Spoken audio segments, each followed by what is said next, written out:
salatu. Namni jummaan irratti waajibaa zuuriin salaatu. Namni jummaan irratti wajjamni hoodhiroo akka dhalaafaan, akka gabiraafaan, akka ijoolleefaan, akka fayyadhabaafaan, akka imaltaawaafaan nasiiba yoo dhufee ka salaatu ta'e zuuriin salaatamuun salaatu.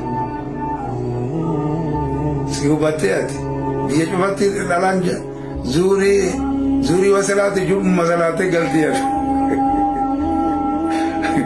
Zuuriin duraanuu warra jummaan itti wajjabuu fi warra jummaan itti wajjamne irratti illee zuuriin gonkumaa hin jiru.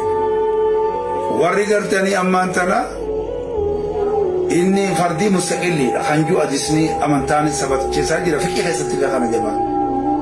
Fiquma wanni san keessatti. Khutbaan lamaan kun badala irraa hin taane rakaa lamaan zuurii sanirra. Kanaafuu hin salaatan jechuun warrummaan jummaan itti fardiitu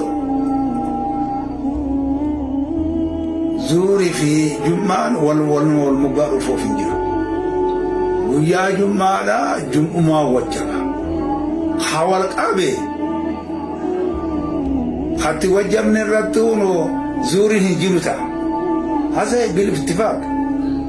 Laalladhu kitaaba yoo gartee ammaan tana kitaaba beekne ta'a. Bil ittifaaq.